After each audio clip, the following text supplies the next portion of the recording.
Roddy, thanks for listening to or watching the BlockWeb Beat podcast, recorded on Tuesday, 13th of June at about 4:40 p.m. AEST, kicking this one off a bit earlier than usual as well. I'm sick. One of my kids is sick. It's all happening over here.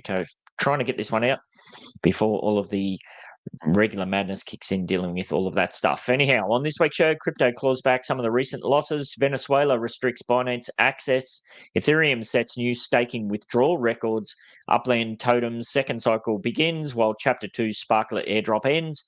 Half of the 10 most valuable companies on Earth are now making Metaverse hardware. Sandbox land prices plunge 95%.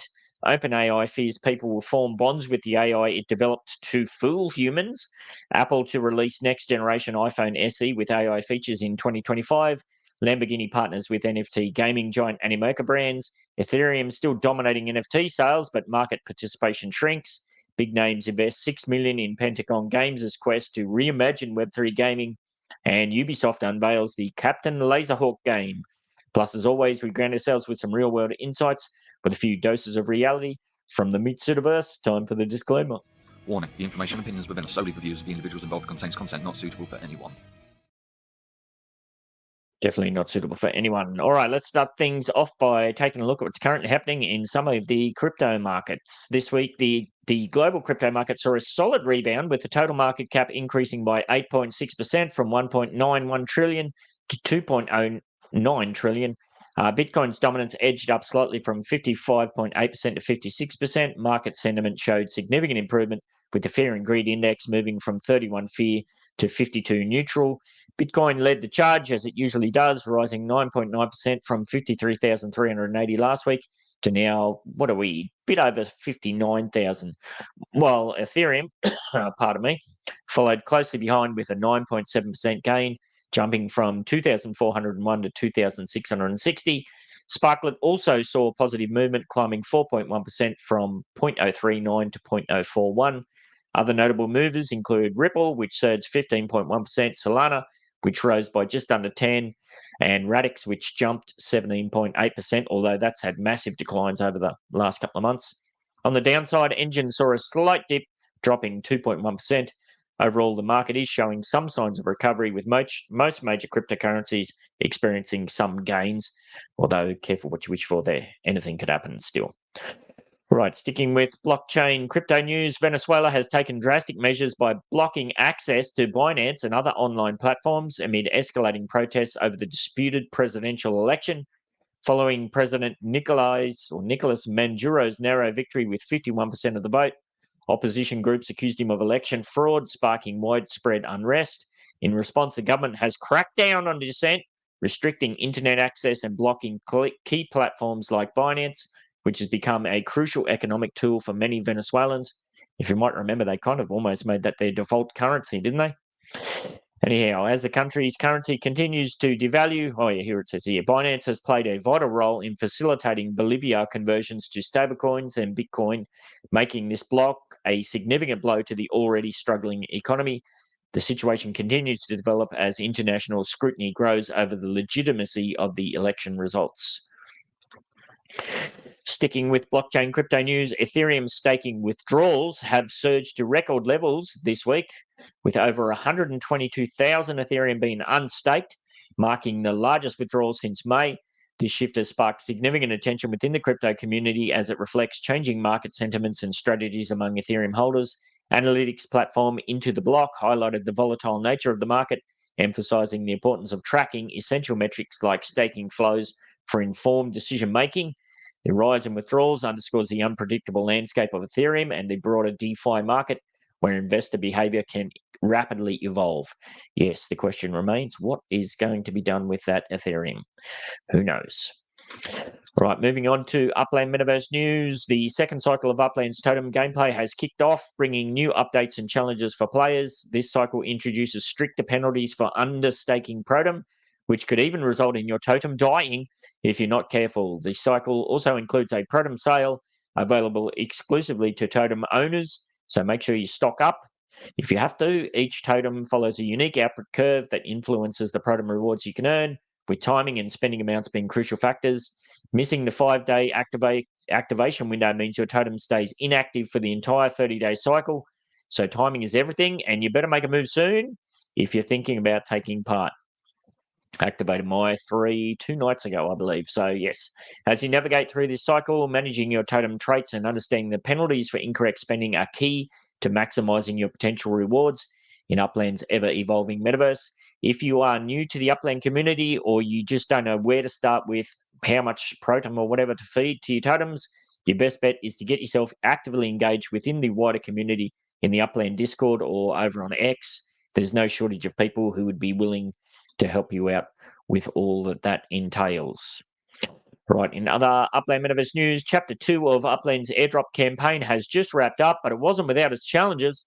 While players eagerly participated by linking their Twitter accounts and completing tweet missions to earn points, many faced frustrating glitches.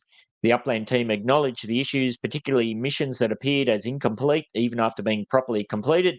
They assured players that these problems would be fixed before the chapter's end. Despite the hiccups, players were still able to engage with the new multiplayer system and missions actions, but some, like myself, fell short of hitting higher levels after missing a few missions here and there. The community is now, of course, eagerly waiting the actual airdrop delivery of this recently earned Sparklet, and it'll be interesting to see what people do with it. Are they going to try and hold that for as long as they need to get it out and sell it, or are they going to put it busy to construction? I know mine will certainly be going straight to construction. All right, moving on to Metaverse news. 5 of the 10 most valuable companies globally are diving deep into Metaverse hardware, proving the Metaverse is far from dead. Microsoft is reportedly partnering with Samsung to develop a new spatial computing device set for mass production in 2026. This move aligns Microsoft with tech giants Apple, Google, Meta, and Nvidia, all of whom are heavily investing in Metaverse-related technologies. Despite many media narratives suggesting the Metaverse decline and some saying it's dead, these industry leaders are pouring billions into creating the next gen of immersive digital experiences. Microsoft's project, if accurate, brings half of the world's top companies into the Metaverse hardware race, signaling that this digital frontier is still very much alive and kicking. In other Metaverse news, the digital real estate market is facing a steep decline, with Sandbox land prices plummeting by a staggering 95% from their peak, according to a recent CoinGecko report. And if you've seen the summary that Swally Man did just recently, he kind of mentioned all that as well. Anyhow, this drop is part of a broader downturn in Metaverse land prices, which have fallen an average of 72% in 2024. Other notable projects like Decentraland and Otherdeed have also experienced significant losses of 89% and 85% respectively.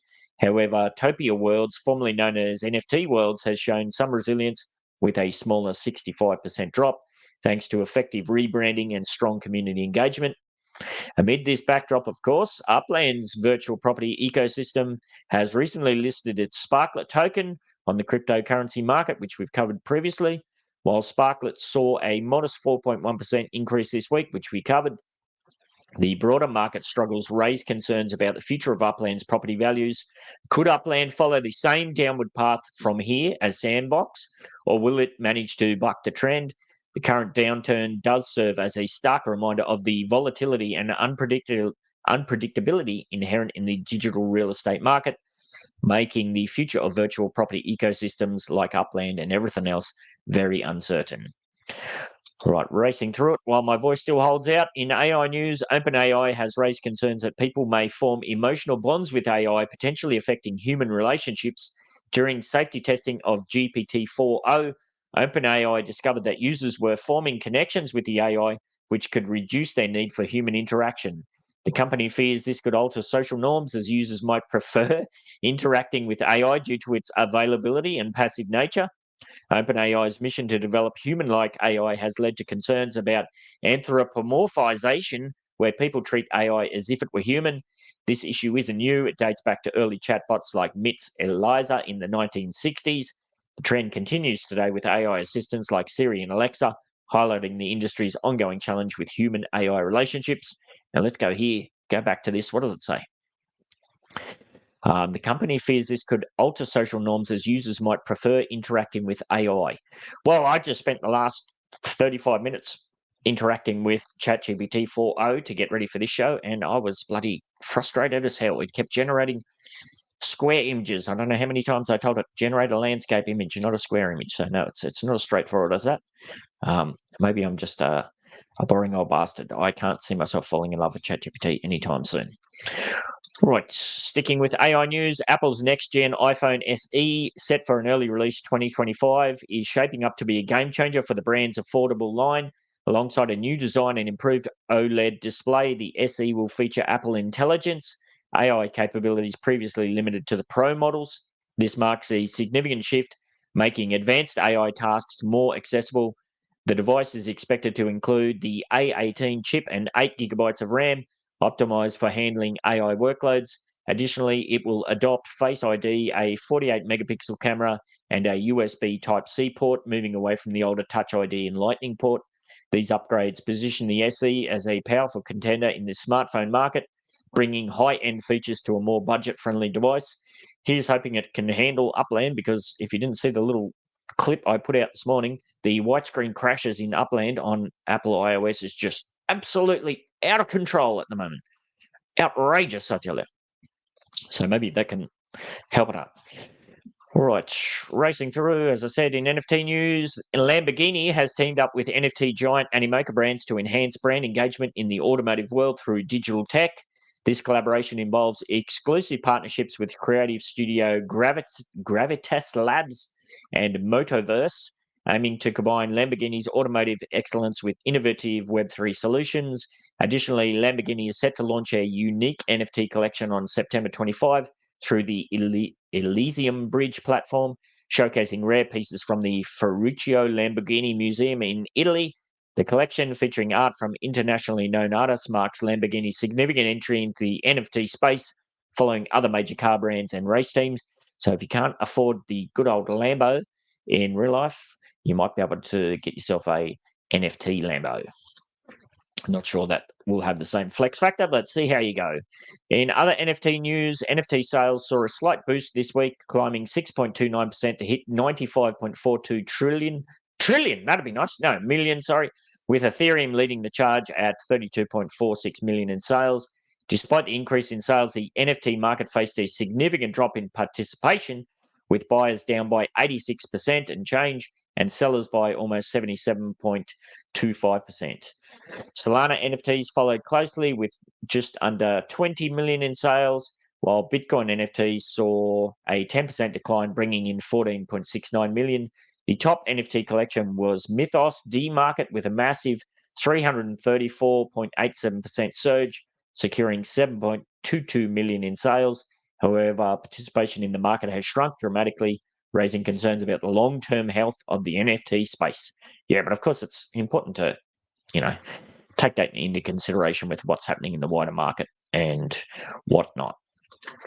All right, we're nearly there.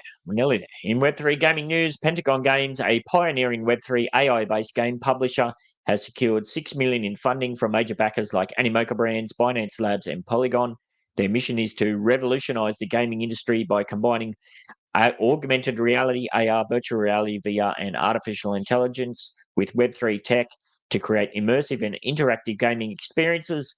Pentagon Games has already made waves, winning the Pegasus Startup World Cup competition and gaining significant user adoption in their cross-reality metaverse. With their innovative approach and strong backing, Pentagon Games is poised to redefine the future of gaming. Keep your eyes and ears out for that one.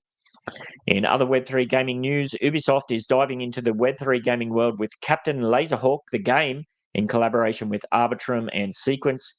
This game, based on the based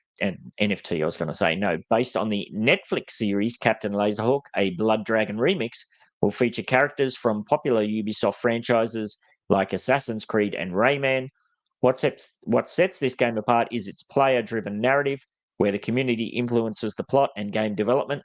That sounds pretty cool. The Eden score, a key feature, will determine a player's influence in decision-making within the game. Ubisoft is positioning this as a groundbreaking venture in Web3 gaming, blending classic gameplay with cutting-edge blockchain technology. Sounds pretty good to me. And moving on to wrap up with the Meatsuitaverse news. In the Australian Meatsuitaverse news, an arsonist in Canberra experienced a fiery backfire when a bungled attempt to torch a barbershop resulted in setting himself on fire. CCTV footage released by ACT Police shows the would-be arsonist dousing the Gold Blade barbers with petrol, only to catch fire while igniting the accelerant. The flaming culprit then frantically rolls on the pavement to extinguish himself before fleeing the scene on a push bike, a BMX for those that don't know what a push bike is, with an accomplice.